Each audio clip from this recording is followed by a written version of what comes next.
মাঝি নাও ছাইরা দের মাঝি পাল রাইয়া দে।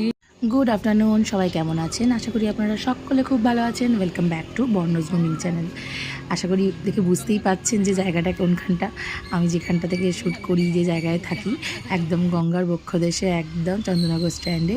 কত সুন্দর জায়গা না? দারুণ। কিন্তু সকাল সকাল বর্ণকে দিয়ে এসে এখানটা বসে থাকতে কিন্তু খুব ভালো লাগে। এই জায়গাটা এলে না আর কিচ্ছু ভালো অন্য কোথাও আর যেতেই ইচ্ছা করে না, এই জায়গাটাতেই শুধু থাকবো। এত সুন্দর যে কারোরই এই জায়গাটা দেখলে মন ভরে যাবে, প্রাণ ভরে যাবে।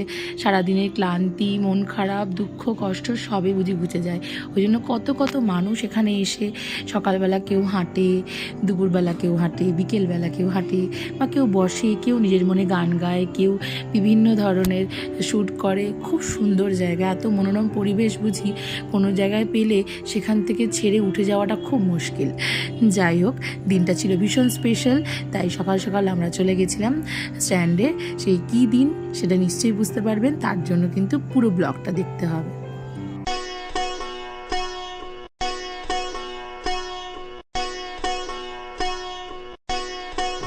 এখানটা দেখে না একটা গান গাইতে খুব ইচ্ছা করছে। অত ভালো গাইয়ে আমি নই, অত ভালো গায়কিও আমার নয়, গলাও মোটেই সুন্দর নয়, তাও চেষ্টা করি, ভালো লাগে।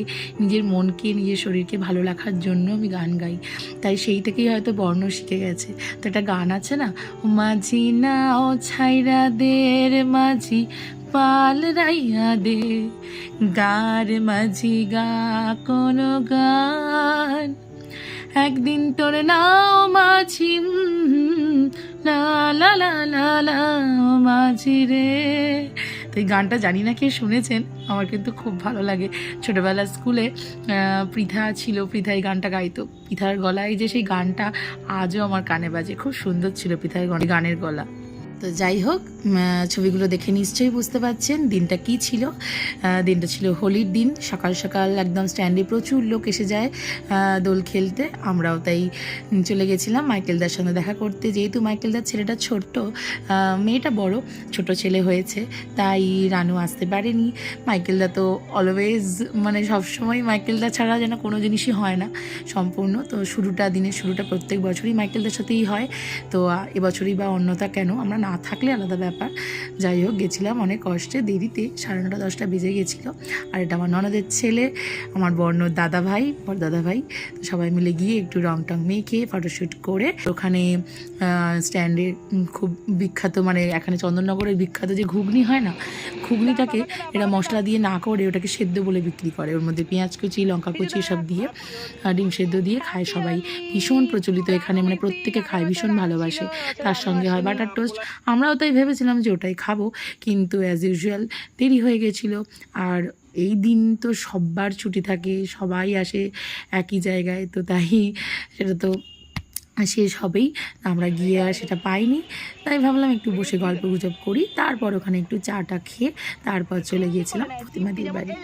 যেমন চিমটি কাটো ওরম করে নেয় রং। দিন পর আবার স্ট্যান্ডে মিলিত হয়েছি। আমার অনেক পুরনো বন্ধু, ছোটবেলার বন্ধু।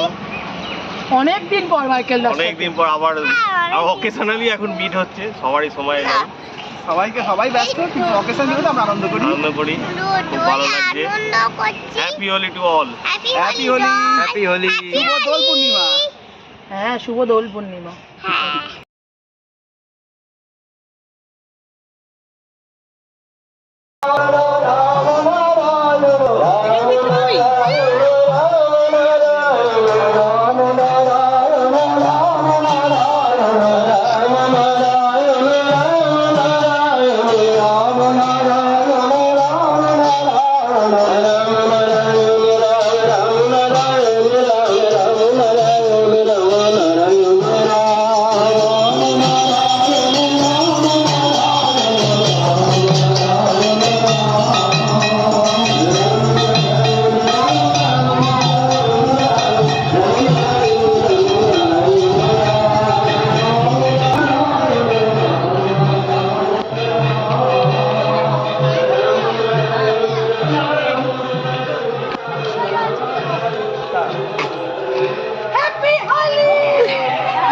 প্রতিমাদির বাড়ি এখানে এসে রং টং খেললাম, খেলে রাস্তা দিয়ে যেতে যেতে তো সবাই রং দিয়েই দিয়েছিল। আর এই যে এটা হলো সব মামা শ্বশুরের বাড়ির সব লোকজন বা আশেপাশে সবাই মিলে রং খেলে সারাদিন পর ওখানেই ভোগ খাওয়া ছিল।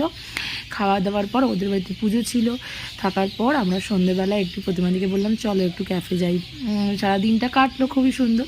সন্ধ্যাবেলা ভাবলাম একটু বসি কোথাও, কিন্তু বিশুদা যায়নি, তাই আমরা তিনজন আর প্রতিমাদি আর জিতব্রত মানে প্রতিমাদির ছেলে আমরা চলে গেছিলাম চন্দননগরে। একটা আড্ডা নামে একটা ক্যাফে আছে, নতুন কত ক্যাফে খুলেছে বাবা। আর যত সব ছোটো ছোটো ভাই বোনেরা এখন ওই ক্যাফেতেও বেশি ওদের বসা হয়। আমাদের দিনগুলো ওদের দেখলে না মনে পড়ে যায় যে আমরা ওইভাবে গিয়ে গল্প করতাম, বসতাম।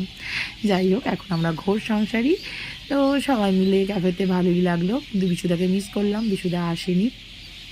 আর সন্ধ্যেবেলা একটু খাওয়া দাওয়া সে তো থাকেই, তো অল্প কিছু নিয়েছিলাম, ডিনার করব ভাবিনি, জাস্ট একটা কোল্ড কফি আমরা শেয়ার করে খেয়েছিলাম। আর একটা স্ন্যাক্স নিয়ে সেটাও আমরা শেয়ার করে খেয়েছিলাম। আর একটা স্ন্যাক্স নিয়েছিলাম, সেটা কিন্তু ছবি তোলা হয়নি।